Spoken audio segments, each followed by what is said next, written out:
Hello दोस्तों, welcome to my YouTube channel. दोस्तों, मेरा नाम है अमन। मैं इस वीडियो में आपका स्वागत करता हूं। दोस्तों, यह वीडियो क्लास 10 वाले स्टूडेंट्स के लिए है। अब दोस्तों, क्लास 10 वाले स्टूडेंट्स ध्यान से सुनो मेरी बात को।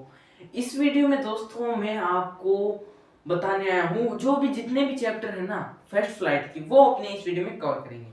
पर उससे पहले मैं आपको एक बात बता देना चाहता हूँ। आपके एग्जाम भी नजदीक आ रहे हैं और आपके इंग्लिश के एग्जाम में तीन सेक्शन पूछे जाते हैं। अब तीन सेक्शन कौन कौन से हैं? पहला सेक्शन होता है आपका रीडिंग का, जिसमें आपको कुछ पढ़ना होता है, मतलब अनसीन पैसेज आ जाते हैं, उसमें से आपको पढ़कर आंसर देने होते हैं। सेक्शन बी है अपना राइटिंग का, जिसमें राइटिंग यानी लिखना होता है। कोई लेटर लिख दिया, कोई पैराग्राफ, एप्लीकेशन, वह सेक्शन बी यानी राइटिंग में करना होता है दोस्तों। अब सेक्शन सी आता है, वो अपना बहुत मेन पार्ट है। सेक्शन सी कौन सा है? सेक्शन सी है अपना लिटरेचर का। लिटरेचर का वह 40 नंबर का होता है और रीडिंग है वो 20 नंबर की और राइटिंग 20 नंबर की। टोटल 80 मार्क्स आते हैं। इंग्लिश का पेपर 80 मार्क्स का होता है क्लास 10 वालों के लिए। अब दोस्तों, जो लिटरेचर होती है उसमें दो दो बुक हैं। कौन कौन सी? पहली बुक है अपनी फर्स्ट फ्लाइट। अब फर्स्ट फ्लाइट बुक है एंड सेकंड बुक है अपनी फुटप्रिंट विदाउट फीट। अब फुटप्रिंट विदाउट फीट एंड दो बुक है दोस्तों अपनी। अब इन दो बुक को दोस्तों अपने इस वीडियो में कवर नहीं करेंगे। इस वीडियो में अपने केवल एक बुक को कवर करेंगे, वो करेंगे फर्स्ट फ्लाइट को। अब दोस्तों, फर्स्ट फ्लाइट में कितने चैप्टर हैं? फर्स्ट फ्लाइट में 9 चैप्टर हैं और उनमें कुछ पोएम भी है। तो अपने फर्स्ट फ्लाइट में पहला चैप्टर अपने को, और हाँ एक बात और, अपने को ज्यादा फोकस किस पर देना चाहिए कमेंट में बताना दोस्तों। अपने को रीडिंग पर फोकस देना चाहिए, राइटिंग पर फोकस देना चाहिए या लिटरेचर पर फोकस देना चाहिए? अभी के लिए अपने को लिटरेचर पर और राइटिंग पर। अब आपको पैसेज तो, अनसीन पैसेज तो आपको आते ही होंगे, कोई उसमें से पढ़ना है और पढ़कर ही आंसर देने हैं। और राइटिंग में मैं आपको ग्रामर की और भी वीडियो लाता रहूंगा दोस्तों।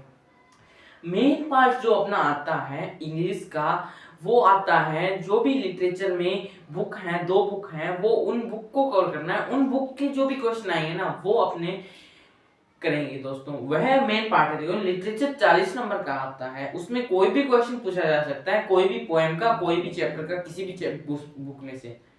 और दोस्तों, जो लिटरेचर है वो 40 नंबर की, ये मैंने आपको बताई थी। और आप अगर एग्जाम में लिखने बैठे ना, तो आपको सबसे पहले कौन सा पार्ट सोल्व करना है वो और बता देता हूं मैं आपको। सेक्शन बी जो राइटिंग का पार्ट है ना दोस्तों, वो आपको पहले सोल्व करना है। अब वह पहले सोल्व क्यों करना है दोस्तों, ये मैं बताता हूं आपको। अब अपने को पहले वह सेक्शन बी है वो पहले इसलिए सोल्व करना है क्योंकि सेक्शन बी अपने सुबह सुबह जाएंगे, एग्जाम हॉल में जाएंगे, अपने एग्जाम दे रहे होंगे, तो अपना जो माइंड है वो क्या होगा? फ्रेश होगा, एकदम माइंड फ्रेश होगा। और उस माइंड फ्रेश से अपने क्या कर पाएंगे? पहले राइटिंग का है उस पर फोकस करेंगे। उतने राइटिंग में लेटर है, एप्लीकेशन है, जो भी आपके एग्जाम में पूछे वो अपने पहले राइटिंग सेक्शन पूरा करना है। फिर उसके बाद में दोस्तों अपने को क्या करना है? जो लिटरेचर के है ना क्वेश्चन, उनको सोल्व करना, और लास्ट में अपने को अनसीन पैसेज करना है दोस्तों। इस प्रकार से आपको अपना इंग्लिश का पेपर है वो सोल्व करना है दोस्तों। अब अपने first flight class 10 first flight में पहला चैप्टर है जिसका नाम है ए लेटर टू गॉड। अब दोस्तों, ए लेटर टू गॉड पहला चैप्टर है। आज मैं आपको पहला चैप्टर बताता हूँ, ए लेटर टू गॉड क्या है। यह a letter to God chapter किन के द्वारा लिखा गया है? जी.एल. फ्यूंटेंस, यानी जी.एल. फ्यूंटेंस के द्वारा a letter to God chapter है वह लिखा गया है दोस्तों। अब ए लेटर टू गॉड मतलब इसमें अपने को क्या समझ में आ रहा है? इसमें अपने को समझ में आ रहा है कि इसमें जरूर किसी एक किसान की, यानी इसमें कोई भी एक व्यक्ति होगा जो क्या कर रहा होगा, जो एक लेटर है ना वह गॉड को लिख रहा होगा। अब वह गॉड को एक लेटर लिख रहा होगा दोस्तों। यहां तक आपको बात समझ में आ गई कि ए लेटर टू गॉड, यानी इससे अपने को क्या पता चलता है कि एक गॉड को लेटर लिख रहा है, यानी कोई भी किसी भी व्यक्ति ने एक गॉड को लेटर लिखा है। यहां तक दोस्तों आपको बात समझ में आ गई। अब अपने उससे थोड़ा अगला नेक्स्ट स्टेप अपने लेते हैं। नेक्स्ट स्टेप कौन सा लेते हैं कि इसमें मैं आपको इस चैप्टर की समरी बता देता हूँ। इस चैप्टर की क्या बता देता हूँ मैं आपको? समरी बता देता हूँ कि इस चैप्टर में क्या कहा गया है और क्या क्या पूछना चाहता है। Lencho was a farmer. Lencho वाजिब फार्मर, लेंचो था, इसमें एक मेन कैरेक्टर है, 3 मेन कैरेक्टर हैं। अब वह 3 मेन कैरेक्टर कौन कौन से हैं? पहला है अपना लेंचो, जो क्या है? फार्मर है, मतलब एक किसान है। कौन? लेंचो। यहाँ तक आपको बात क्लियर मेरे हिसाब से। अब फिर उसके बाद में सेकंड मेन कैरेक्टर है, वो है पोस्ट मास्टर। जो पोस्ट मास्टर है वो अपना सेकंड कैरेक्टर है, और थर्ड कैरेक्टर है जो कि अपना गोड। अब दोस्तों यह चैप्टर एक गोड के बारे में, यानी एक मजबूत आस्था के बारे में बताइए कि उसमें एक लेंचो थी, उसकी जो मजबूत आस्था थी किसके अंदर थी? गोड के अंदर थी। यहाँ तक दोस्तों आपको बात क्लियर है। अब लेंचो को मजबूत आस्था थी किसमें? गोड में। अब जो मजबूत आस्था थी तो वह उम्मीद कर रहा था कि मेरी मक्के की जो फसल है ना वो जल्दी से जल्दी ग्रो हो और मुझे अच्छा मुनाफा हो, क्योंकि जल्दी से जल्दी ग्रो होगी तो मक्का बाजार में बेच के आएगा, बाजार में बेच के आएगा तो उसको प्रॉफिट मिलेंगे, उसको पैसे मिलेंगे। इसलिए वह सोच रहा था क्यों ना एक बार क्या हो जाए, बारिश हो जाए, यानी एक बार मेरे खेत में बारिश हो जाए तो मेरी जो फसल है वो है बहुत अच्छी हो जाएगी। तो फिर मेरी फसल बहुत अच्छी हो जाएगी। फिर गॉड तो उसकी रोबस्ट फेथ थी। He has a robust faith in God, he has a firm belief in God. दोस्तों मैंने 2 सेंटेंस बोले। पहला सेंटेंस बोला he has a robust faith in God, यानी उसकी जो गॉड में मजबूत आस्था थी। He has a firm belief in God, यानी इस दोनों सेंटेंस का मतलब एक ही होता है। इन दोनों सेंटेंस का मतलब एक कौन सा होता है कि जो लेंचो है उसकी जो मजबूत आस्था थी, मजबूत फेथ थी, किसके अंदर थी? गॉड के अंदर थी। अब दोस्तों आपको यहाँ तक बात एकदम इजीली समझ में आ गई कि लेंचो कौन था। Lencho was a farmer, Lencho एक किसान था। अब दोस्तों फार्मर ना, फार्मर की जगह अपने एक नया वर्ड और यूज करते हैं। क्या वर्ड यूज करते हैं? पीजेंट। अब पीजेंट का मतलब होता है दोस्तों किसान। पीजेंट का मतलब होता है किसान। अब लेंचो वाजे पीजेंट, यानी लेंचो क्या था? एक किसान था। अपने ये भी लिख सकते हैं। और उसकी जो फसल, फिर वह बारिश की उम्मीद कर रहा था, फिर वह बारिश हुई। फिर क्या हुआ? बारिश होने के बाद में हेलस्टॉर्म आना शुरू हो गया। हेलस्टॉर्म का मतलब होता है ओले। ओले होते हैं ना, हेलस्टॉर्म उसी को कहते हैं। हेलस्टॉर्म का मतलब होता है ओले, यानी a hard balls of ice is called hailstorm. ओले जिसको बोलते हैं ना उसी को अपने बोलते हैं हेलस्टॉर्म। फिर हेलस्टॉर्म आ जाती है और उसकी जो सारी फसल है ना वो क्या हो जाती है? बर्बाद हो जाती है। अब दोस्तों उसकी जो फसल है वो बर्बाद हो जाती है। फिर वह क्या करता है? लेंचो बहुत दुखी हो जाता है। वह Lencho was disheartened. Lencho disheartened हो जाता है, निराश हो जाता है। वह सोचता है कि अब मैं क्या करूं? मैंने गॉड से हेल्प मांगी थी, गॉड ने मेरी हेल्प भी कर दी, फिर हेलस्टॉर्म आ गया। क्या आ गया? हेलस्टॉर्म आ गया। अब मैं क्या करूं? इसीलिए हेलस्टॉर्म आ गया तो लेंचो सोचता है कि मैं अपनी फैमिली को सरवाइव करने के लिए कुछ ना कुछ तो करना पड़ेगा मेरे को। ऐसे तो अपनी जो फैमिली है वो सरवाइव नहीं हो पाएगी। इसीलिए लेंचो ने क्या किया? एक फैसला किया कि मैं क्या करूं? एक लेटर लिखूं। किसको लेटर लिखूं? एक गॉड को लेटर लिखूं। तो एक गॉड को लेटर लिखूं, वह लेंचो ने फैसला किया। और वह लेटर में गॉड को लिखता है कि गॉड, मेरी सारी फसल बर्बाद हो गई है। अब मुझे अपनी फैमिली को क्या करना है? चलाना है, आगे बढ़ाना है। तो फिर मुझे आगे बढ़ाना है तो इसके लिए मेरे को कुछ पैसे की जरूरत है, यानी मेरे को कुछ पैसों की जरूरत है जिससे मैं अपनी फैमिली को क्या कर पाऊं? चला पाऊं। तो फिर वह लिखता है कि मेरे को भगवान गॉड, मेरे को 100 पैसों दे दो आप। 100 पैसों से मैं अपनी फैमिली को क्या कर पाऊंगा? सरवाइव कर पाऊंगा। फिर क्या होता है? वह लेटर लिख देता है और पोस्ट मास्टर को पोस्ट करने भी चला जाता है, पोस्ट ऑफिस में। फिर वह जाता है तो वह पोस्ट मास्टर जब पहले वह लेटर देखता है तो वह पहले तो जोर जोर से हंसता है कि यह कितना बेवकूफ आदमी है। बेवकूफ आदमी क्या, पागल आदमी है, यह मैड आदमी है कि है गॉड को लेटर लिख रहा है। फिर वह आगे जो पढ़ता है ना, आगे जो पढ़ता है कि आगे उसमें फिर बताया है कि उसमें क्या क्या उसके साथ क्या क्या बीता था।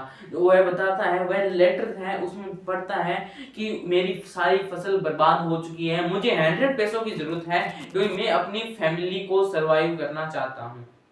फिर और लेंचो को ये एक बात तो बहुत पक्का पता थी। कौन सी पक्का बात पता थी? कि जो गॉड है ना, भगवान, वो कभी भी कभी भी किसी को भूख से नहीं मरने देते, यानी स्टारवेशन से नहीं मरने देते। स्टारवेशन दोस्तों एक मेन पॉइंट है, ये आप अपनी नोटबुक में लिख लो। और पीजेंट, पीजेंट का मतलब किसान होता है, यह भी आपका इंपॉर्टेंट वर्ड है। और ड्रीजल, ड्रीजल का मतलब जो बूंदा बांदी होते हैं ना, उसको अपने ड्रीजल बोलते हैं। हेलस्टॉर्म, हेलस्टॉर्म का मतलब होता है ओले। अब दोस्तों यहाँ तक आपको बात हो गई क्लियर। फिर वह पोस्टमास्टर लेटर पढ़ता है, फिर वह सोचता है कि उसकी रोबस्ट फेथ है ना गॉड में, लेंचो की रोबस्ट फेथ है गॉड में, वह उस रोबस्ट फेथ है गॉड में, इसलिए मैं उसकी फेथ है वो टूटने नहीं दूंगा, यानी मैं लेंचो की हेल्प करूंगा। अब फिर दोस्तों वह लेंचो की हेल्प भी करता है। फिर लेंचो की हेल्प करता है तो लेंचो में हेल्प करता है ना, तो वह कुछ अपनी सैलरी से और कुछ भी कॉलिंग्स है ना, जिनसे वह जिन पोस्ट ऑफिस में काम करते हैं उनसे थोड़ा थोड़ा पैसा लेता है और 70 पैसों का इंतजाम हो पाता है। 70 पैसों का इंतजाम हो पाता है। अब 70 पैसों का इंतजाम हो पाता है, फिर क्या होता है, 70 पैसों का इंतजाम हो जाता है और एक लिफाफे में, एक एनवेलप में वह क्या करता है, एक लेटर लिख देता है और उस पर लिखता है टू गॉड, यानी उसको लेंचो को पता चल जाए कि यह जो पैसे हैं वो गॉड ने ही लेंचो को बेचे हैं। फिर वह पोस्टमास्टर लेंचो के घर जाता है पोस्ट जो लेटर देने। फिर वह पोस्ट जो लेंचो है वो देखता है और वह बिल्कुल भी नाराज नहीं होता, वह बिल्कुल भी सरप्राइज नहीं होता कि गॉड ने मेरे लिए क्या भेजा है, एक लेटर भेजा है और गॉड ने मेरी मदद भी करी है। वह बिल्कुल भी सरप्राइज नहीं होता। अब वह बिल्कुल सरप्राइज क्यों नहीं होता, क्योंकि उसकी रोबस्ट फेथ थी किसके अंदर, गॉड के अंदर। यहाँ तक दोस्तों आपको बात क्लियर है। अब उसकी रोबस्ट फेथ थी किसके अंदर, गॉड के अंदर। तो फिर क्या होता है कि उसकी रोबस्ट फेथ थी गॉड के अंदर और वह देखता है तो वह निराश हो जाता है, यानी वह एंग्री हो जाता है किस पर, कि 70 पैसेज हैं। कितने पैसेज हैं, 70 पैसेज हैं, परंतु मैंने मंगाए कितने थे, यानी मैंने कहा था 100 पैसों का और आ कितने के, 70 पैसे के। फिर वह एंग्री होता है और वह इसलिए होता है कि हाँ गॉड ने मेरे लिए जरूर 100 पैसे भेजे थे, परंतु जो पोस्टमास्टर ना, पोस्टमास्टर उसके दोस्त, उन्होंने क्या कर लिए, जो मेरे 30 बचे हुए पैसे हैं ना, 30 पैसे वो उन्होंने खा लिए और मेरे को 70 पैसे भेज दिए। परंतु लेंचो को ये नहीं पता था कि जो उसको पैसे मिले हैं वो पोस्टमास्टर के थ्रू ही मिले हैं। फिर वह एक बार फिर से दोबारा लेटर लिखता है गॉड को और वह लिखता है कि हे भगवान, मेरी जो आपने मेरी मदद की थी, हेल्प की थी, मेरे को वह मिल गई है और आपने मेरे को जरूर 100 पैसे दिए थे, परंतु बीच में पोस्टमास्टर ने क्या कर लिए, 30 पैसे खा लिए। इस बार अगर आप मेरे को 30 पैसे बचे हुए पैसे भेजो ना, तो वो डायरेक्ट भेज देना, मेल के थ्रू मत भेजना। अब दोस्तों यही अपनी स्टोरी थी, ए लेटर टू गॉड। अब आपकी जो बुक में क्वेश्चन आंसर हैं, आपकी बुक में किस प्रकार से क्वेश्चन पूछे जा सकते हैं, वो मैं दोस्तों आपको एक बार से बता देता हूं। अब दोस्तों अपने देख लेते हैं ए लेटर टू गॉड के कुछ क्वेश्चन जो आपके एग्जाम में पूछे जा सकते हैं। अब दोस्तों आपकी फर्स्ट फ्लाइट की बुक में कुछ इस प्रकार से क्वेश्चन पूछे जाते हैं।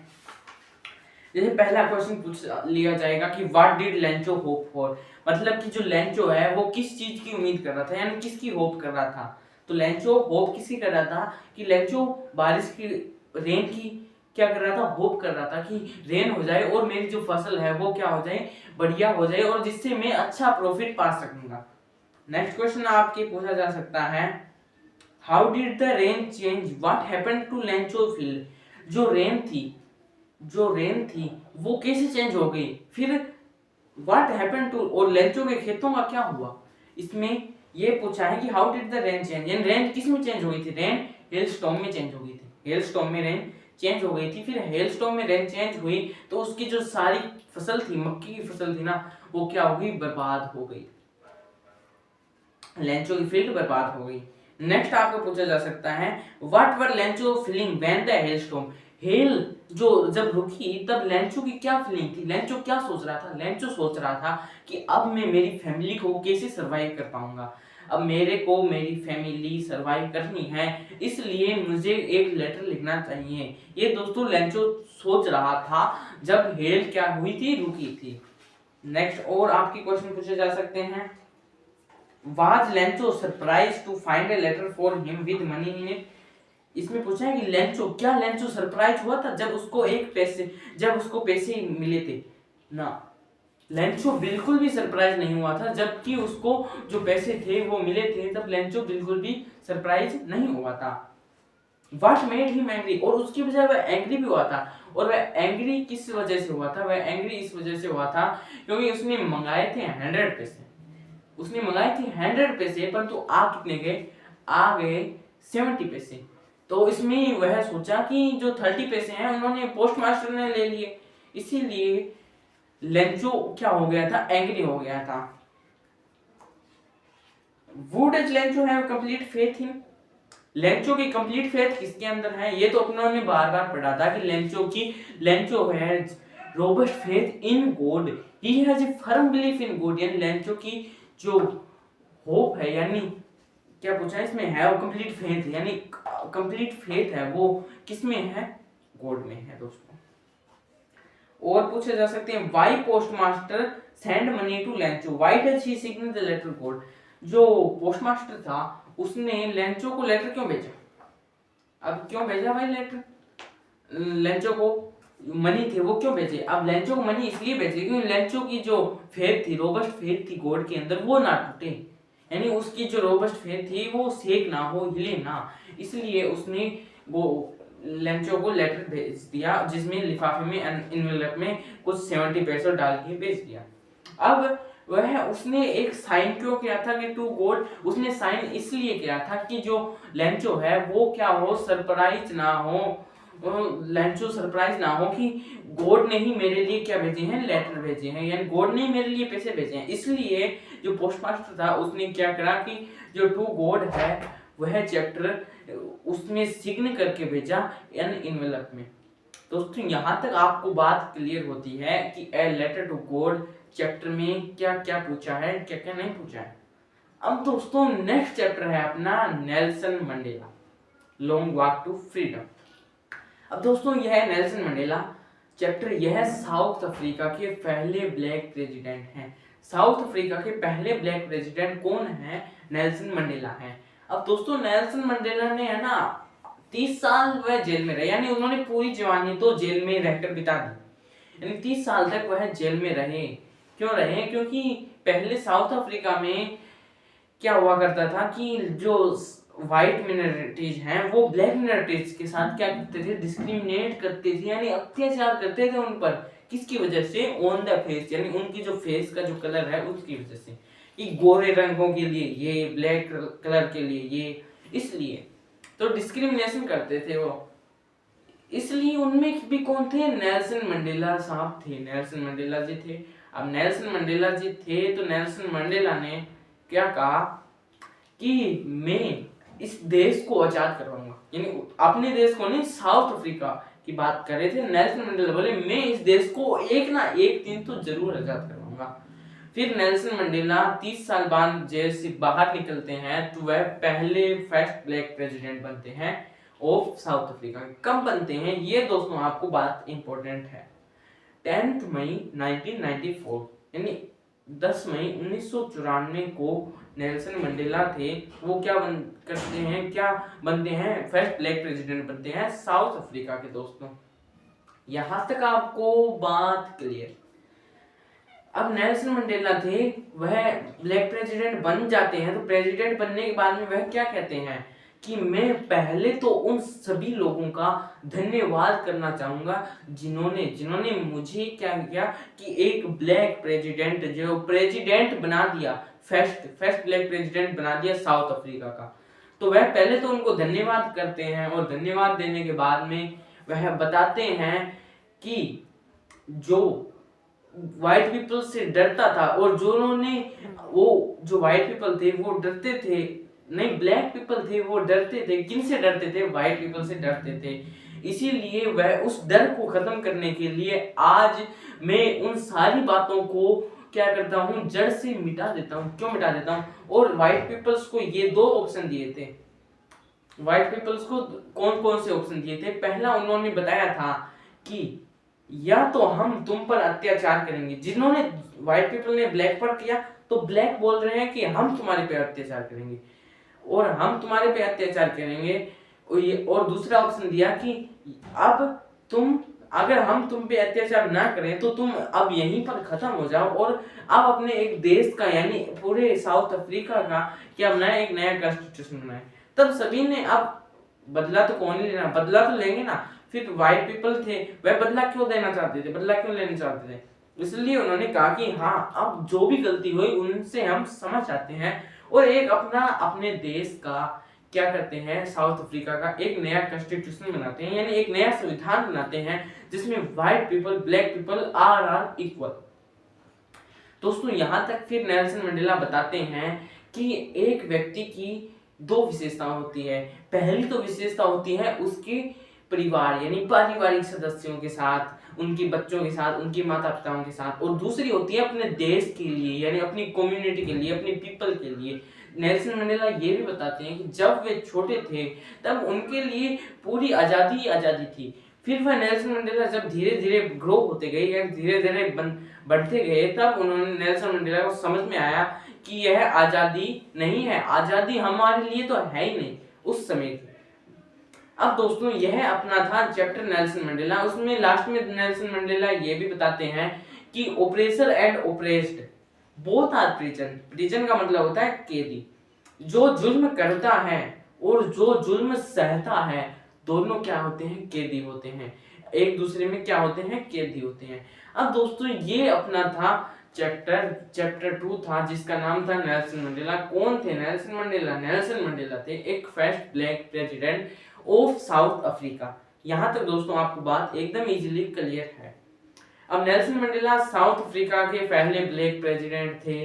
फिर नेल्सन मंडेला जब छोटे थे तब उनके लिए आज़ादी, जब उनके लिए पूरी आज़ादी थी, फिर वह धीरे धीरे ग्रो होते गए तब उनको पता चला कि आज़ादी का सही महत्व क्या है, आज़ादी का सही मतलब क्या है। तो दोस्तों ये अपना चैप्टर था Nelson Mandela long walk to freedom. Long walk to freedom यह जो चैप्टर है ना, ये नेल्सन मंडेला की ऑटोबायोग्राफी से लिया गया है। जो नेल्सन मंडेला ने खुद से एक ऑटोबायोग्राफी लिखी थी, एक पुस्तक लिखी थी, उसमें से एक छोटा सा पार्ट, एक छोटा सा हिस्सा ले लिया और अपना चैप्टर बना दिया लॉन्ग वॉक टू फ्रीडम। यही दोस्तों अपना चैप्टर का नाम है। और इनके जो राइटर है ना, उनका नाम क्या है? उनका नाम है नेल्सन मंडेला। अब दोस्तों उम्मीद करता हूँ आपको ये भी चैप्टर एकदम इजीली समझ में आ गया कि नेल्सन मंडेला कौन थे, कौन थे? Black president. कहाँ के थे? साउथ अफ्रीका के। कब बने? 10 मई 1994 को। ये डेट दोस्तों आपको याद रखनी है। अब नेल्सन मंडेला का चैप्टर भी अपना इजीली समझ आ गया। अब जो अपना नेक्स्ट चैप्टर है, नेक्स्ट चैप्टर है, इस बुक का क्या नाम है? His first flight. हाँ, हिज फर्स्ट फ्लाइट का ही चैप्टर है दोस्तों। नेक्स्ट चैप्टर जो थर्ड चैप्टर है वो हिज फर्स्ट फ्लाइट का ही चैप्टर है। अब अपने उस चैप्टर को देख लेते हैं कि हिज फर्स्ट फ्लाइट का चैप्टर है वह क्या बताया है और उसमें क्या पूछा है। तो हिज फर्स्ट फ्लाइट में दो पार्ट है। कौन कौन से पार्ट हैं? पहला तो है his first flight and second है ब्लैक एरोप्लेन यानी एक काला एरोप्लेन। तो पहला चैप्टर पढ़ते हैं, थर्ड चैप्टर में पहला पॉइंट पढ़ते हैं जिसका नाम है हिज फर्स्ट फ्लाइट यानी उसकी पहली उड़ान। स्टार्ट करते हैं दोस्तों। हिज फर्स्ट फ्लाइट चैप्टर 3 है। अब दोस्तों हिज फर्स्ट फ्लाइट चैप्टर है, उसमें मैं आपको कुछ इंपॉर्टेंट बातें बता देता हूँ, यानी इसकी कुछ समरी बता देता हूँ मैं आपको। इसमें एक यंग सीगल होता है, एक जवान सीगल। सीगल किसे कहते हैं? सीगल एक समुद्री पक्षी है। एक यंग सीगल होता है, उसको डिस्ट्रेस होता है उसके विंग्स पर, जो उसके पंख है ना, उसको क्या होता है? डिस्ट्रेस होता है। वह उड़ नहीं पाता क्योंकि उसको कॉन्फिडेंस ही नहीं है उसके अंदर कि मैं उड़ भी पाऊंगा। नहीं, मैं उड़ूंगा तो मैं गिर जाऊंगा, मेरे ये हो जाएगा वो हो जाएगा। इसलिए उसको क्या नहीं था? कॉन्फिडेंस नहीं था दोस्तों। यहाँ तक आपको बात क्लियर कि उसको कॉन्फिडेंस नहीं था। फिर उसके पेरेंट्स थे, वो उसको स्कोल्ड करते थे, ताना मारते थे, उसको कहते थे है तू तो किसी काम का ही नहीं है, तू उड़ता ही नहीं है, ये वो। और फिर वह क्या कहते हैं, एक दिन वो कह देते हैं कि अगर तू नहीं उड़ाना, आज तू नहीं उड़ाना तो हम तुम्हें क्या छोड़ देंगे? अकेला छोड़ देंगे और तू भूख से तड़पता रहियो। फिर वह कह देते हैं, उसके पेरेंट्स कह देते हैं, किसको कह देते हैं? यंग सीगल को कह देते हैं। फिर यंग सीगल बेचारा ऐसे पड़ा रहता है और पूरे दिन तक पड़ा रहता है और वह सोचता है कोई मुझे खाना ला दो।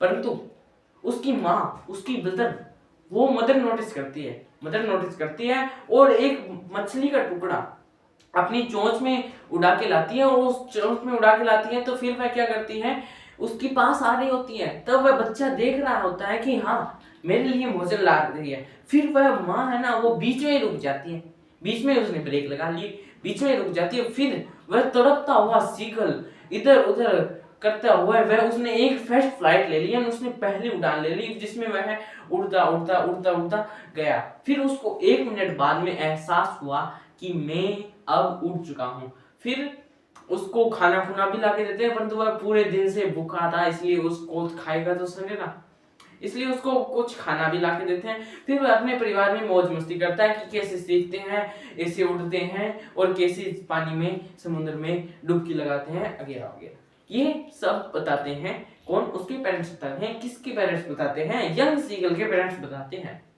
अब आपके एग्जाम में किस प्रकार से क्वेश्चन पूछे जा सकते हैं उसकी अपने चर्चा करेंगे दोस्तों। तो स्टार्ट करते हैं आपके एग्जाम में कुछ इंपॉर्टेंट वर्ड, इंपॉर्टेंट क्वेश्चन जो आपके एग्जाम में पूछे जा ही सकते हैं। अब दोस्तों 2 स्टोरीज अबाउट फ्लाइंग, जिसमें पहला है अपनी हिज फर्स्ट फ्लाइट। और हाँ, इसके जो मैंने राइटर था वो बताना भूल गया, लियाम ओ फ्लेटी, ये इनके राइटर का नाम है दोस्तों। अब हिज फर्स्ट फ्लाइट में कुछ क्वेश्चन पूछे जा सकते हैं। किस प्रकार से क्वेश्चन पूछे जा सकते हैं? Why was the young seagull afraid to fly. अब जो यंग सीगल था वह अफ्रेड टू फ्लाई, भाई क्यों था वह उड़ने से वह भयभीत क्यों था? क्यों उसको डर लगता है ताकि मैं नहीं उड़ पाऊंगा, मैं ये काम नहीं कर सकता। हाँ दोस्तों, एक बात मेरी सुन लो, एक बात पिन कर लो, चाहे कुछ भी कर लो, ये बात याद रखना हमेशा के लिए, पूरी लाइफ के लिए बात याद रखना। कौन सी बात है? नेवर गिव अप, कभी भी त्यागो मत।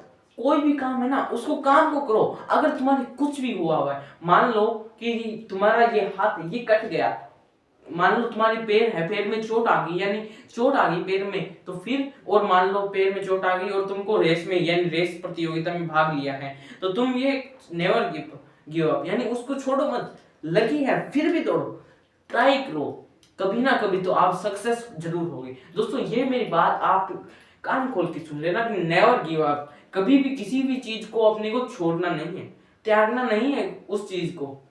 अब दोस्तों हाँ, young seagull afraid to fly क्यों था?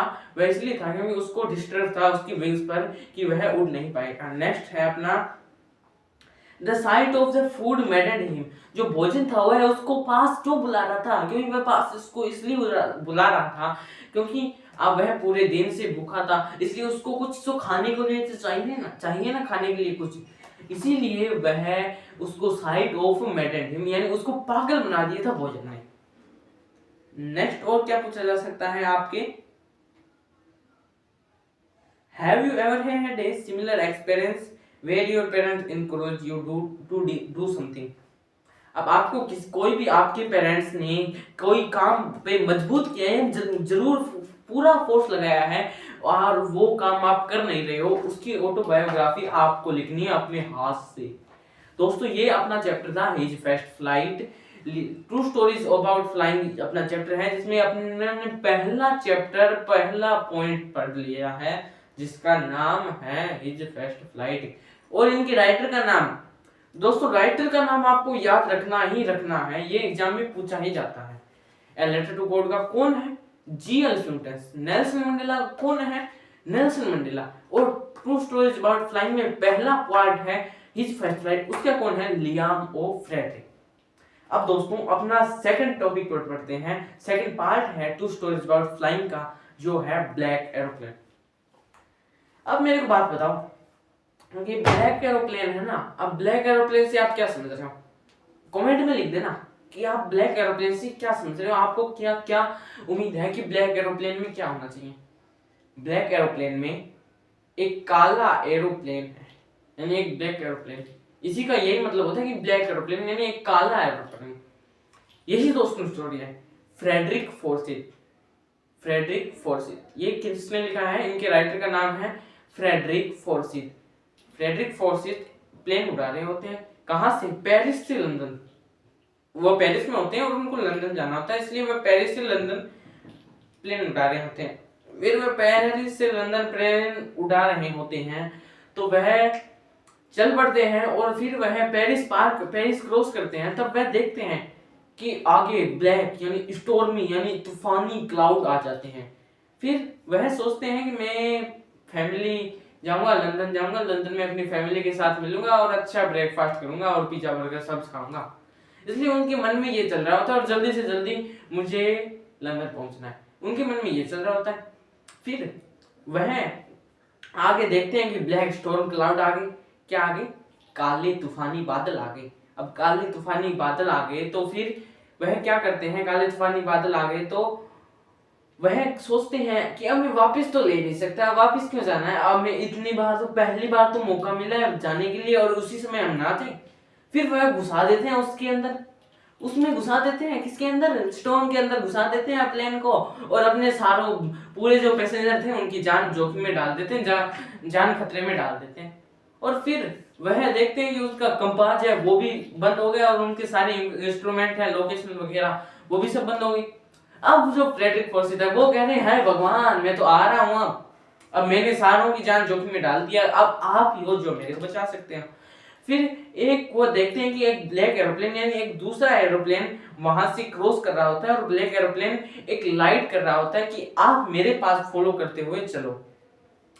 अब ब्लैक एरोप्लेन फॉलो करते हुए चलो, फिर वह चल पड़ते हैं और उसके पीछे पीछे चल पड़ते होते हैं। और फिर वह क्या करते हैं, उनका फ्यूल था वो फ्यूल का टैंक खत्म हो गया। हाँ दोस्तों एक बात और याद रखना, फ्यूल जब वो उड़ा रहे होते हैं तो उनके पास इतना फ्यूल नहीं था, उनके पास थोड़ा ही फ्यूल था कि उनका पास इतना फ्यूल था कि वह लंदन जा सकते हैं। अब आगे आगे स्टॉर्म, अब एक तो या तो वो उनके ऊपर से लेके चले या वह उधर से लेके चले या इधर से या नीचे से, परंतु उन्होंने ऐसा नहीं किया। क्यों नहीं किया? उनके पास फ्यूल ही नहीं था। उन्होंने घुसा दिया उनके अंदर, किसके अंदर? स्टॉर्म के अंदर घुसा दिया। और फिर क्या होता है, स्टॉर्म के अंदर अगर उन्होंने घुसाया तो फिर एक ब्लेयर एरोप्लेन दिखा था, वो उनको हाय कहता है कि हाओ मेरे पास चलो, मेरे पीछे पीछे चलो। फिर वह एक जो माँ के पीछे बच्चा चलता है ना उसी की तरह वह चलता है उनके पीछे पीछे और उनके पीछे पीछे चलता है। तो वह सोचता है कि अब मेरा पेट्रोल मेरा फ्यूल खत्म होने वाला है। फिर उनको एक दिख जाता है, एक ऐसी लाइट सी दिख जाती है जहाँ पर जो प्लेन है वो पार्किंग करने होते हैं ना, तब उनको एक लाइट दिख जाती है जहाँ पर प्लेन पार्किंग किए जाते हैं। फिर वह खुशी होते हैं और खुशी खुशी अपनी जो प्लेन है वो लैंड करवा देते हैं। दोस्तों यही अपनी स्टोरी थी। फिर वह जब उतर के आते हैं, कौन उतर के आते हैं? फ्रेडरिक फॉर्सिथ उतर के आते हैं और उनके राइटर का नाम क्या है? हाँ फ्रेडरिक फॉर्सिथ दोस्तों उनके राइटर का नाम है। किनके राइटर का नाम है? ब्लैक एरोप्लेन के चैप्टर के राइटर का नाम है। यहां तक दोस्तों आपको बात क्लियर क्लियर ना? कमेंट में लिख डालना, कमेंट में लिख डालना यस आई एम रेडी।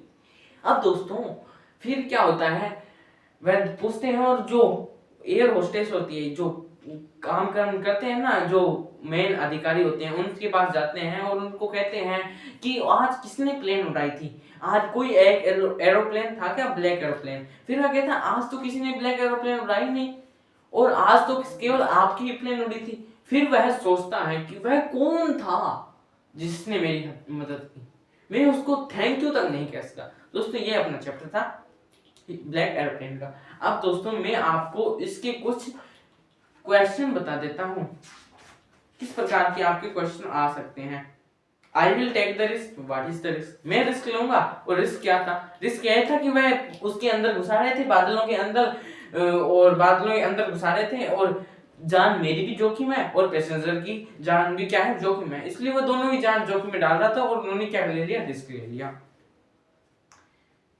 फिर क्या है, what made the women in the control centre, look at the narrator strangely. अब दोस्तों क्या होता है, यह चैप्टर आपको एकदम इजीली समझ में होना चाहिए। कौन सा चैप्टर है? अरे चैप्टर तो आपको समझ में सारे आने चाहिए, परंतु ये क्वेश्चन है ना, what made the women in the control centre look at the narrator strangely. वह वुमेन थी जो किसके अंदर थी, कंट्रोल सेंटर के अंदर थी। उसने उनको क्या बताया जब उसने उनको पूछा कि कोई और अदर प्लेन उड़ा था क्या? वह बोलता है नहीं, कोई और अदर प्लेन नहीं उड़ा था। अब इसीलिए वह क्या करती है कि तुम कहां सोए हुए थे, तुमको नहीं पता था क्या और कोई प्लेन उड़ भी रहा है आपके पास से?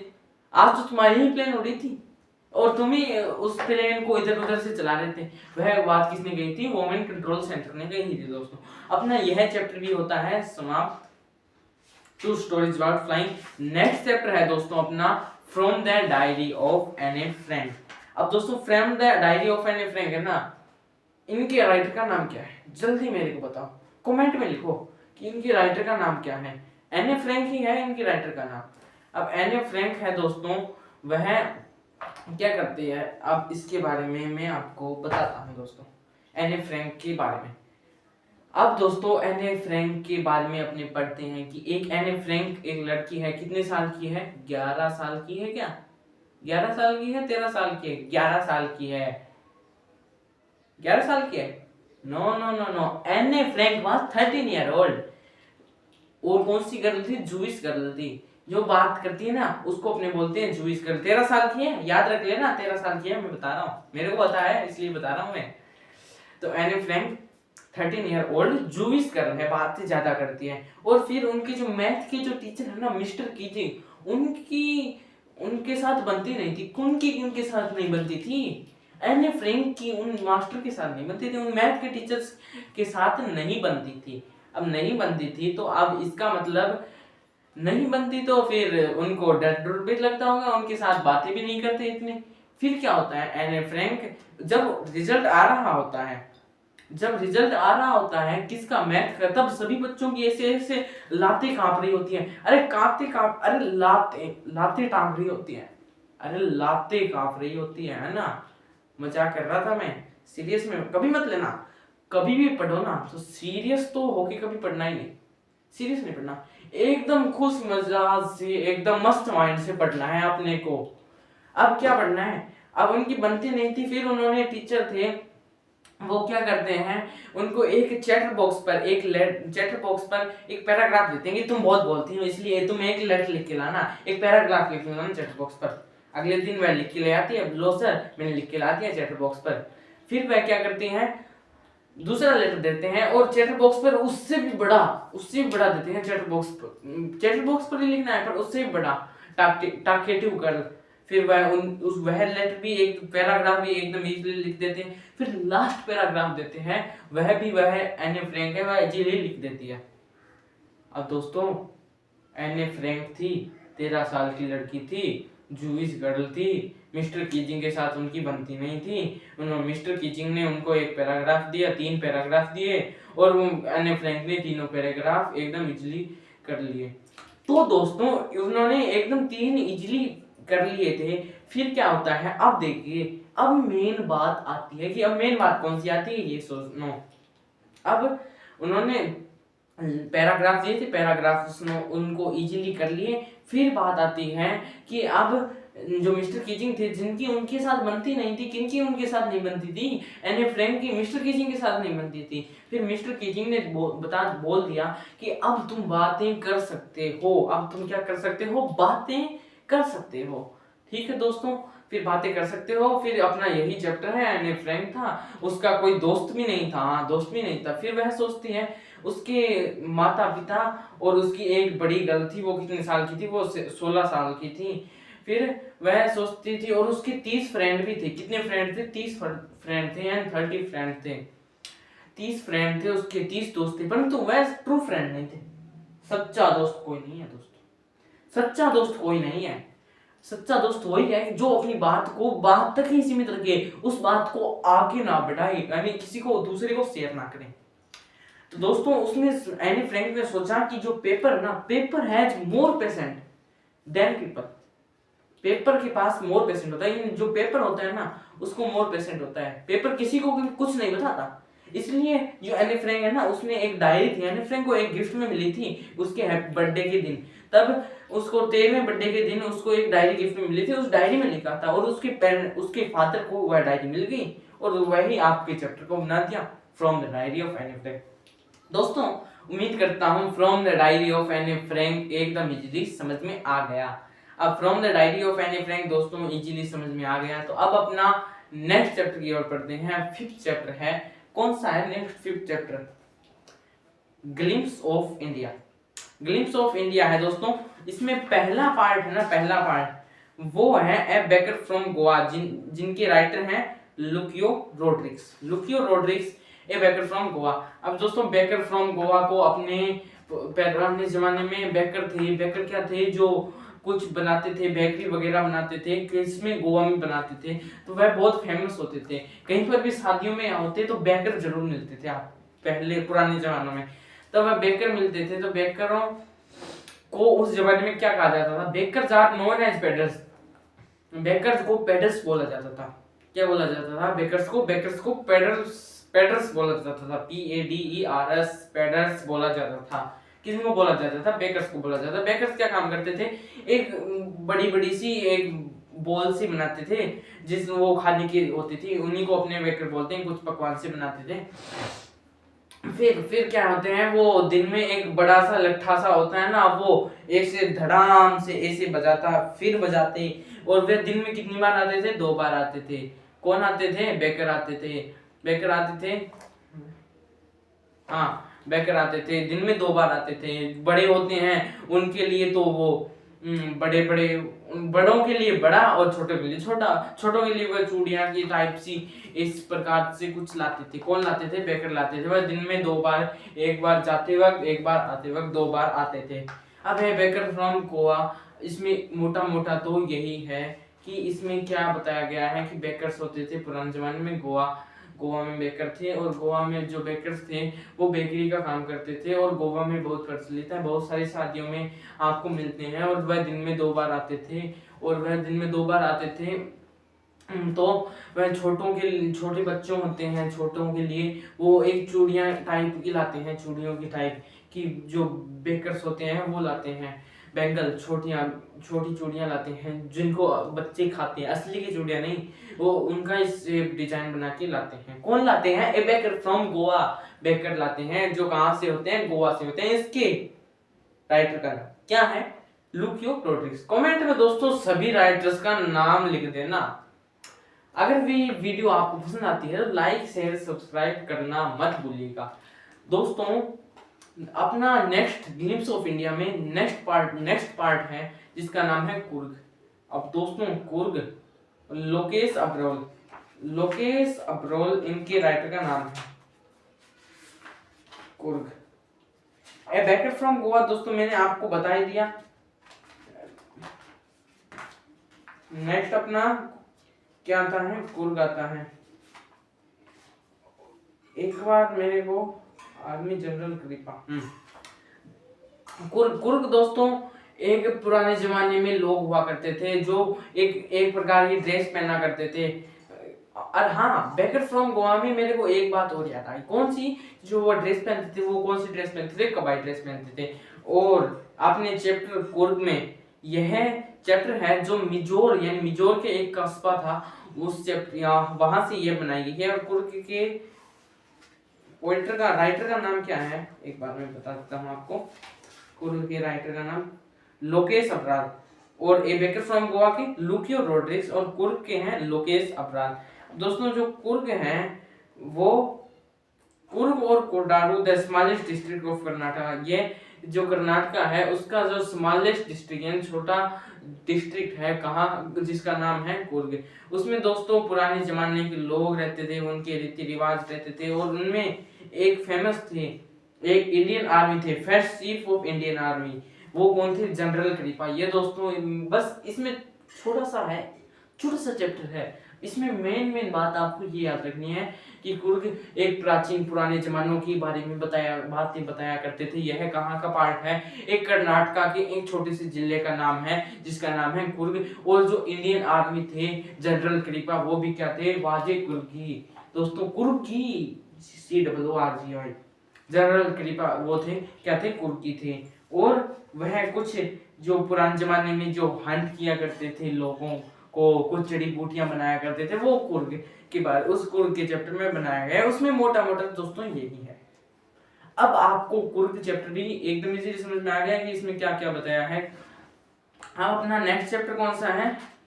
नेक्स्ट चैप्टर नहीं, T from Assam, next part. अब दोस्तों चाय, गरम गरम चाय, वाह क्या बात है। चाय प्रांजल एंड इसमें दो होते हैं ना, कौन कौन से, हाँ प्रांजल एंड राजवीर। इसके बारे में दोस्तों मैं आपको बता देता, टी फ्रॉम असम।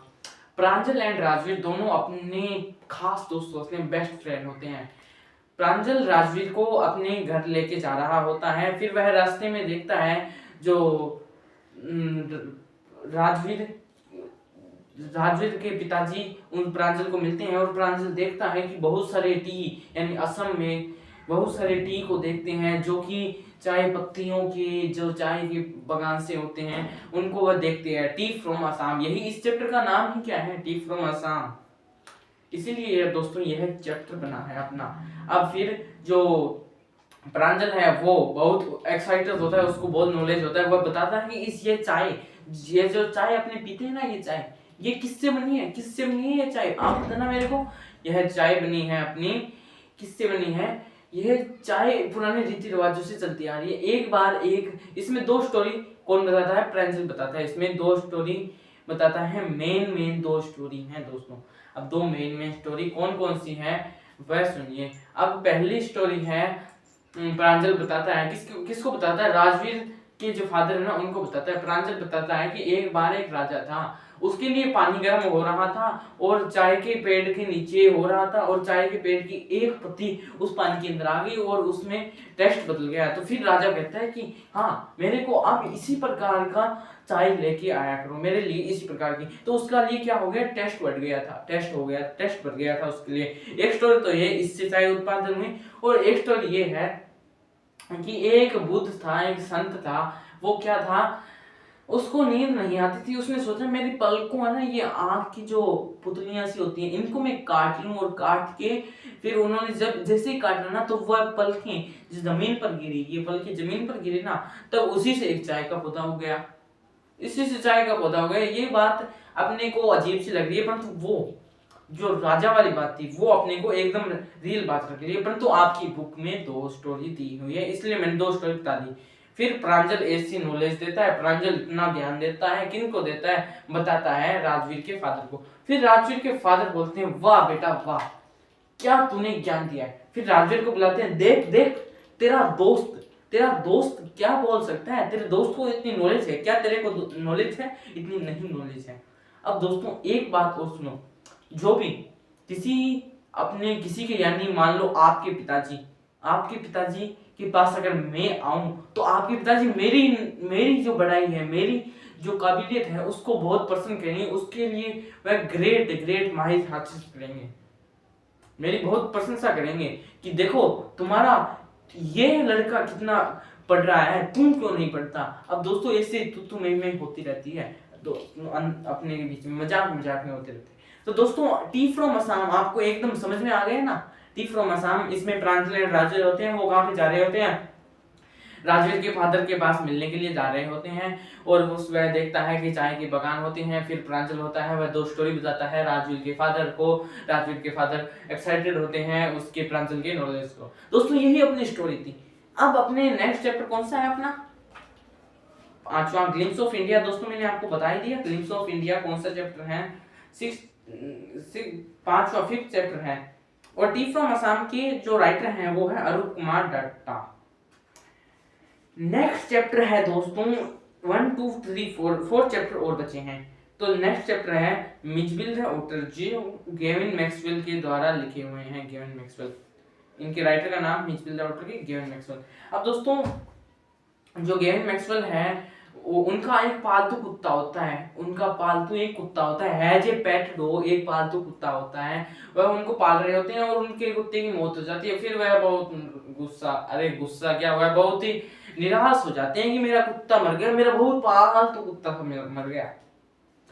फिर वह उनका जो दोस्त है उनके दोस्त को भी बताते हैं मेरा एक कुत्ता था, वह मेरा बहुत प्रिय था, वो मेरा कुत्ता था, वो मर गया मेरा, अब मैं क्या करूं, मैं तो अनाथ हो गया पूरी तरह से। फिर क्या बताते हैं दोस्तों, फिर जो उसके गेविन मैक्सवेल के फ्रेंड है ना, वो उनको दोस्त को बताते हैं कि आपका कुत्ता मर गया, मैं आपको एक गिफ्ट में आप कोई दूसरा कुत्ता पाल लो ना। फिर वो गेविन मैक्सवेल कहते हैं अगर मैं दूसरा कुत्ता पाल लूंगा तो मेरे पहले वाले कुत्ते का क्या होगा, मैं आपने पहले वाले कुत्ते का मुंह भूल जाऊंगा फिर, इसलिए मेरे को कोई दूसरा जीव पालती है, बल्कि कोई दूसरे कुत्ते की। फिर मैं कोई दूसरा जीव पालते हैं जिसका नाम होता है ओटर। ओटर दोस्तों एक ऊदबिला होता है जो पानी में रहना पसंद करता है। और ओटर उसके जो गेविन मैक्सवेल हैं उनके दोस्त दे देते हैं उनको, और गेविन मैक्सवेल के जो दोस्त हैं वो उनको दे देते हैं, क्या गिफ्ट में दे देते हैं, ओटर दे देते हैं। फिर वह वापिस, जब वह वापिस अपने घर जा रहे होते, वापिस घर जा रहे होते हैं, तो उनका ओटर था वो, अब उन ओटर को भी लेके जाना है। तो ओटर उनका बहुत प्रिय था। पहली रात तो वह उनसे दूर ही रहा था। फिर सेकंड नाइट यानी दूसरी रात वह उनके पास आ गया, और तीसरी नाइट उनके पास वह चिपक के ही बैठ गया। कौन? ओटर। अब फिर उनको दोस्तों वापस जाना था अपने घर पर वापस जाना था। तो फिर मेरी आवाज कम होगी ना? हाँ, 1 घंटे से लगातार पढ़ा रहा हूं मैं आपके लिए दोस्तों। अब फिर वह उनको वापस जाना था, कहाँ पर जाना था? उनको वापस घर पर जाना था। तो ओटर को भी साथ में लेके जाना था, 12 बज गए हैं, अब फिक्स 12 बज गए हैं। अब ओटर को भी साथ में लेके जाना था, तो ओटर था उनको साथ में लेके जाना। फिर उन्होंने एक प्लेन बुक करवाई। फिर एक पहली प्लेन में तो उन लोगों को बताया कि हम किसी भी जानवर को नहीं ले जाने देंगे। फिर उन्होंने दूसरी प्लेन बुक करवाई जिसमें एयर होस्टेस थे, वो बहुत काइंड थी, बोले हाँ आप ले जा सकते हो, इसको एक डिब्बे में बॉक्स में पैक करवा लो। फिर वो डिब्बे में पैक करवा के प्लेन में बैठ जाते हैं, और फिर वह खोलते हैं तो वह सोचते हैं कि उसमें खून सा कैसे आ गया, क्यों ना अब मैं खोल देता हूँ। फिर वह खोलते हैं तो वह एकदम बाहर से आता है, और सारे पैसेंजर होते हैं वो डर जाते हैं, अरे ये क्या आ गया, ये क्या आता है। और जो ओटर है ना, उसका नाम रखते हैं गेविन मैक्सवेल। क्या नाम रखते हैं ओटर का? ओटर का नाम रखते हैं मिजबिल ओटर का नाम रखते हैं। कौन रखते हैं? Gavin Maxwell. अब गेविन मैक्सवेल है वो ओटर का नाम रखते हैं मिजबिल, इसीलिए चैप्टर का नाम है मिजबिल ओटर, इनके राइटर का नाम है गेविन मैक्सवेल। अब दोस्तों यहाँ तक आपको बात क्लियर, यहाँ तक मैं सोचता हूँ कि आपको कोई भी प्रॉब्लम नहीं होगी। मिजबिल ओटर, एक ओटर होता है जिसका नाम है मिजबिल, रख दिया जाता है। फिर दोस्तों क्या होता है उसके बाद में होता है दोस्तों, वो ले जाते हैं, और यही अपनी स्टोरी थी, एयर होस्टेस थी, वो कायन थी, बस यही इसमें स्टोरी थी। अपना क्या क्या पढ़ा एक बार फिर से रिवाइज करते हैं, चलो फिर से रिवाइज करते हैं। अब दोस्तों एक ओटर होता है, वो एक गेविन मैक्सवेल होते हैं, उनका जो पालतू कुत्ता हो जाता है वो मर जाता है, और वह एक नया जीव पालना चाहते हैं, और उन्होंने एक ओटर पाला था। तो ओटर को किस में मजा आता था? ओटर को खेलने खुलने में, पानी में छबा करने में मजा आता था। और ओटर जो था ना, उसकी जो पाइप होती है ना, पाइप नल होता है ना, वो भी चलाना सीख गया था। तो दोस्तों ओटर पानी चलाना सीख गया था। पहली रात तो उसके पास ही नहीं आया गेविन मैक्सवेल के, दूसरी रात उसके पास आया, और तीसरी रात उससे चिपक गया। कौन? ओटर आ गया। फिर दोस्तों क्या होता है, ओटर को अब उनको घर पे लेके जाना था। तो फिर उन्होंने एक प्लेन बुक करवाई। प्लेन में उनको मना कर दिया कि आप किसी भी जीव को प्लेन में नहीं ले जा सकते। फिर उन्होंने दूसरी प्लेन बुक करवाई। दूसरी प्लेन में एयर होस्टेस थी, वो बहुत ही काइंड थी, वो बोली कि आप इसको ले जा सकते हैं, परंतु इसको आपको एक डब्बे में पैक करना होगा जिससे और पैसेंजर हैं वो डरे ना। दोस्तों यही अपना चैप्टर था मिजबिल द ओटर। आपको दोस्तों उम्मीद करता हूं कि मिजबिल द ओटर एकदम इजीली समझ में आ गया। अब दोस्तों अपने नेक्स्ट चैप्टर की ओर बढ़ते हैं जिसका नाम है मैडम राइड्स द बस। अब दोस्तों मैडम राइड्स द बस, इसमें 3 चैप्टर और बचे हैं, जल्दी से अपने कवर करते हैं इसको। मैडम राइड्स द बस। अब मैडम राइड्स द बस दोस्तों चैप्टर है, इनके राइटर का नाम क्या है एक बार मैं देता हूँ। मैडम राइड्स द बस, वलीकानंद दोस्तों मैडम राइड्स द बस के क्या है राइटर का नाम है। मैडम राइड्स द बस में कौन है? एक वली है, 8 साल की एक लड़की है, जो सोचती है, उनके पेरेंट्स है ना उनको कहीं पर भी घुमाने के लिए नहीं लेके जाते, इसलिए वली सोचती है कि मैं एक बस की यात्रा करूं, मैं बस में ट्रेवल करूं और बस में देखूं और सारी आसपास का वातावरण देखूं। तो उनके घर के पास से ही सड़क जाती है, और सड़क पे ही क्या जाती है? एक बस जाती है, एक वैन जाती है। वह उस बस की चर्चा कर लेती है कि हाँ ये बस कहां से कहां तक जाती है, कितने बजे जाती है, कितना टैक्स आता है, कितने बजे वापस आती है, कितने बजे जाती है, और कितना किराया लगता है। ये सारी चीजें उनके नेबर्स से इकट्ठा कर लेती है, और फिर वह पैसे लेकर एक बार चुपचाप बस में चली जाती है। फिर वह बस में चली जाती हैं, तो जो ड्राइवर है अब ड्राइवर मजाकिया ही होता है बस का, है ना। फिर वो ड्राइवर बोलता है आओ मैडम आओ, बस में बैठो, बस में बैठो। फिर वह उस वली को क्या बोल रहा होता है, मैडम बोल रहा होता है, क्योंकि उसकी जो प्रशंसा कर रहा होता है ना, यह छोटी बच्ची थी। फिर वह सीट पर भी नहीं बैठते, वह खिड़की के और देख के और ऐसे झांक कर देखती है कि बाहर का वातावरण की है ना, कोई गाड़ी कैसे जा रही है, यह पेड़ कैसा है, ऐसे वगैरह बहुत सारी चीजें देखती है बाहर। फिर वह देख रही होती है, तो फिर वह जा रही होती है, तो वह देखती है कि एक गाय जो कि इधर से जा रही होती है, एक गाय जा रही होती है। फिर वह वापस आती है, तो वही गाय क्या होती है, सड़क पर मरी हुई पाती है। छोटी बच्ची का दिल, 8 साल की बच्ची का दिल।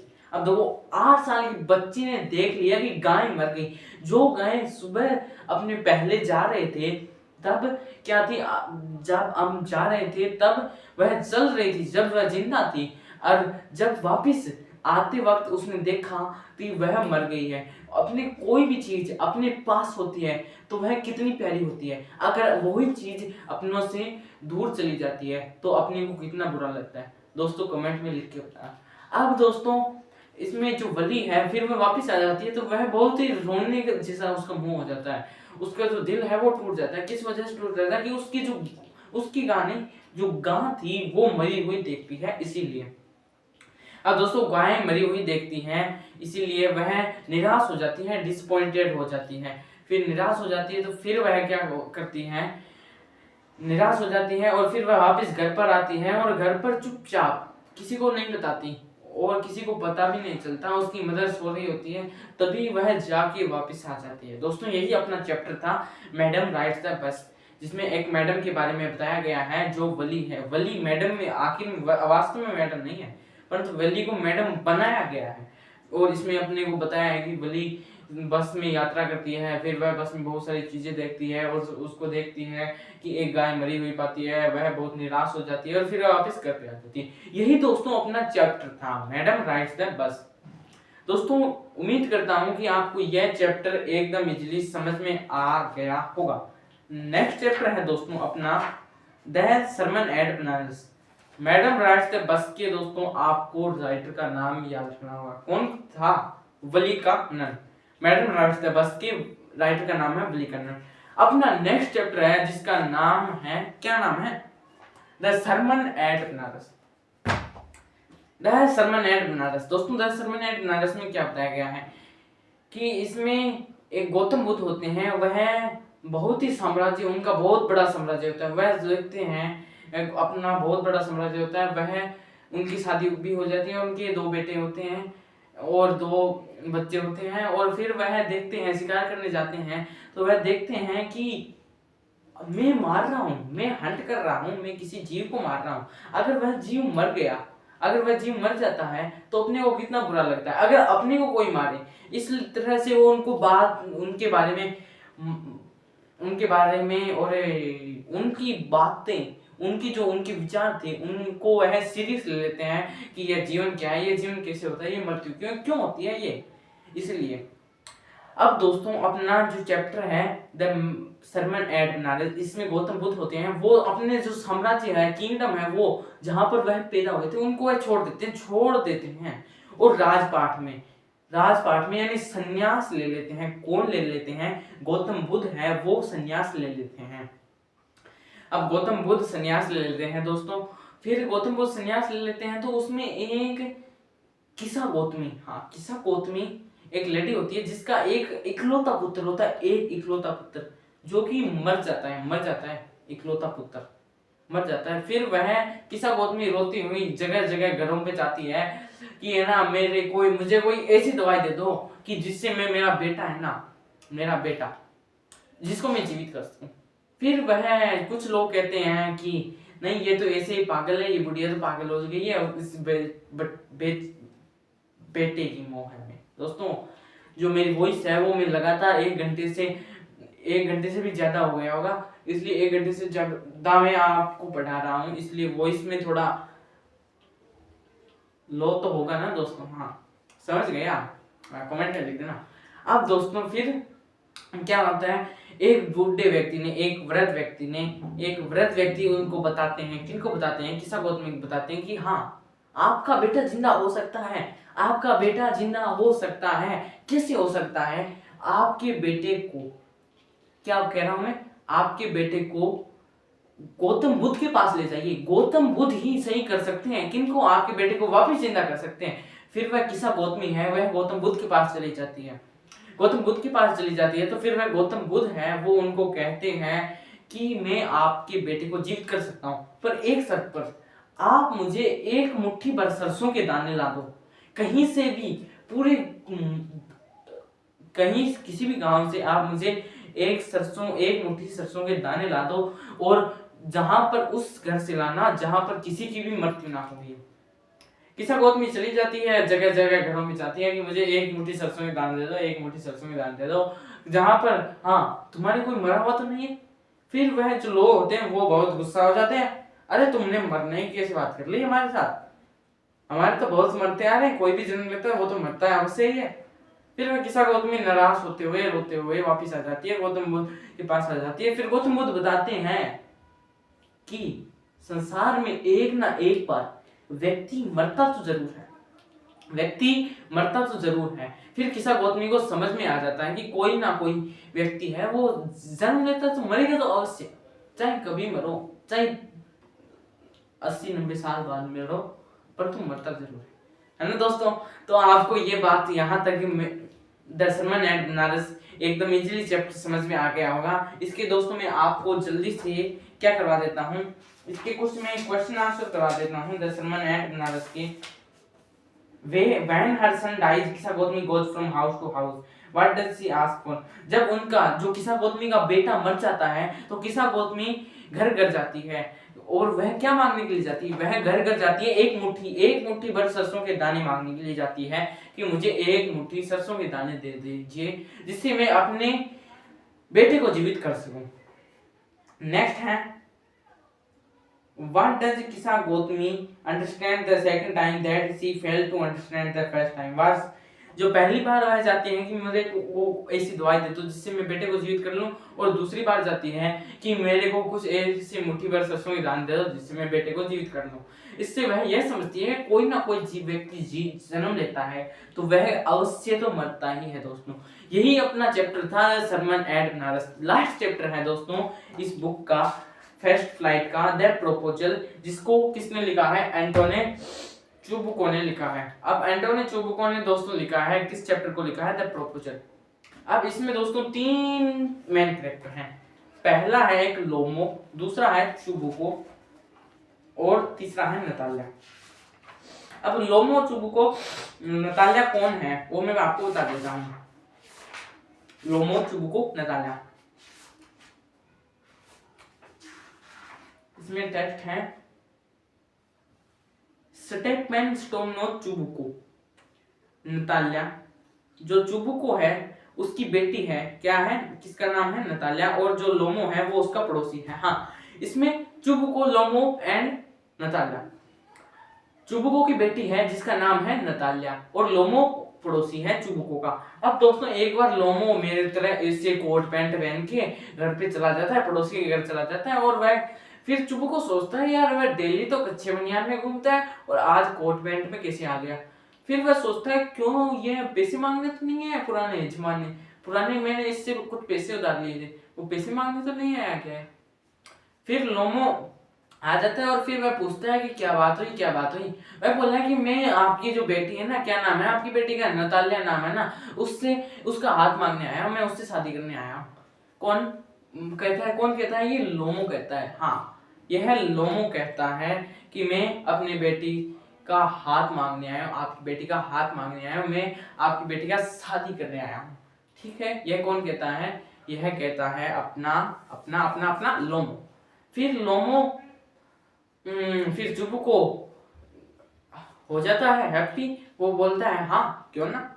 फिर वह नताल्या को बुलाता है, और नताल्या की ये बात नहीं पता होती है कि वह लोमो है वो क्या करने आया होता है? शादी करने के लिए आया होता है, ये नताल्या को नहीं पता होता है। फिर लोमो जब उनकी बात करते हैं, फिर लोमो कहते हैं हमारे परदादाओं की तो बहुत सारी जमीन है, हमारे पास तो बहुत सारे जमीन है पूर्व परदादाओं की, जमीन को क्या बोलते हैं? Oxen Meadows. हमारे पास बहुत सारे ऑक्सन मीडोज हैं, हमारे पास क्या है? बहुत सारे ऑक्सन मीडोज हैं।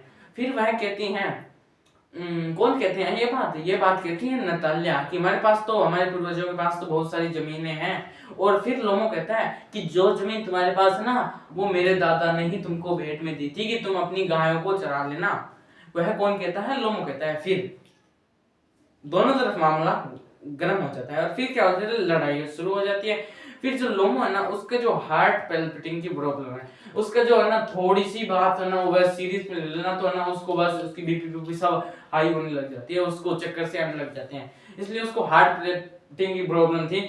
वह उसको ऐसे ऐसे कर रहा था, वो बोला मैं जा रहा हूँ यहाँ से, जा रहा हूँ मैं, मुझे शादी नहीं करनी। फिर वह चला जाता है। फिर नताल्या को पता चलता है कि वह लोमो शादी करने के लिए आता है। फिर वह नताल्या चुबुको को, अपने पिताजी को कहती है कि पिताजी लोमो को फिर से बुला के लाइए और कहिए कि बुला के लाइए, मैं उनसे शादी करना चाहती हूँ। फिर क्या होता है? वो चुबुको होते हैं तो पहले ही क्यों ना बताया, पहले ही क्यों लड़ाई करवाई। फिर चुबुको जाता है, लोमो को पकड़ के आता है। फिर लोमो फिर से आ जाता है। अब शादी का माहौल चल ही रहा होता है। फिर बीच में पता चल जाता है, लोमो बोलता है कि मेरा कुत्ता बहुत बढ़िया है। फिर नताल्या बोलती है नहीं, यह बात मैं नहीं मानूंगी, जमीन की बात मैंने मान ली कि आपकी जमीन वह आपने दी थी, परंतु कुत्ता तो मेरा ही बढ़िया है। फिर से भैंस शुरू। फिर कहता है वो कहती मेरा कुत्ता बढ़िया है, वह यह लोमो कहता है मेरा कुत्ता बढ़िया है। फिर दोनों तरफ मामला गड़बड़ हो जाता है और वह वहीं पर क्या हो जाता है? बेहोश हो जाता है। फिर चुबुको सोचता है कि इस प्रकार से बात बनेगी नहीं। फिर वह दोनों का हाथ थमाकर बोल देता है कि हाँ, मेरी तरफ से होगी शादी, आशीर्वाद तुम सभी को, ठीक, तुम सभी को, तुम दोनों को। ठीक है दोस्तों, यही चैप्टर था द प्रोपोजल। इनके एंटेने लेवोसियम थे, वो क्या थे? इनके राइटर के नाम था। अब दोस्तों इसमें 9 चैप्टर थे, वो मैंने आपको ऑलमोस्ट कंप्लीट करवा दी हैं। दोस्तों उम्मीद करता हूं कि आपको क्लास 10 फर्स्ट फ्लाइट के सारे चैप्टर कंप्लीटली आ गए होंगे। अब दोस्तों अपनी नेक्स्ट वीडियो में मिलेंगे जल्दी से जल्दी। तब तक के लिए आपने अगर मेरे YouTube चैनल को सब्सक्राइब नहीं किया है तो सब्सक्राइब कर लीजिएगा। इसी प्रकार की वीडियोस दोस्तों आपको मिलती रहे। तो दोस्तों अगर आपने यह वीडियो शुरू में देखी है, अगर आपने यह वीडियो देखी है तो किसी ने कहा है कि अपना डॉक्टर, अपना बार्बर, अपना टीचर बदलना नहीं चाहिए, वरना परिणाम खराब हो जाते हैं। अगर आपने यह मेरी वीडियो खोल ली है ना, तो यह इस वीडियो को अंत तक देखना, इस वीडियो को पूरी देखना, जिससे आपको पूरी देखना और लास्ट तक देखना, आपके एग्जाम तक देखना। आपके एग्जाम तक ये मैंने 5 टाइम रिवीजन प्लान बना रखा है दोस्तों। 5 बार मैं आपके दोस्तों रिवीजन करवाने वाला हूँ। तो दोस्तों उम्मीद करता हूँ कि आपको ये चैप्टर, ये बुक आपको इजीली समझ में आ गई है। क्लास 10 इंग्लिश की फर्स्ट फ्लाइट की आपकी बुक थी, जिसमें मैंने 9 चैप्टर्स ऑलमोस्ट कंप्लीट करवा दिए हैं। अब अपने दोस्तों नेक्स्ट वीडियो में आएंगे, उसमें मैं आपको सारे चैप्टर्स एक बार फिर से फर्स्ट फ्लाइट के सारे चैप्टर्स रिवीजन करवाऊंगा। और उसमें क्या रिवीजन करवाऊंगा? उसमें आपको मैं long answer, important point, important word और सारे चैप्टरों के लॉन्ग आंसर बताऊंगा और सारे चैप्टरों की समरी भी बताऊंगा। तो दोस्तों अपने आप जल्दी से जल्दी नेक्स्ट वीडियो में मिलेंगे। तब तक के लिए बने रहें YouTube चैनल।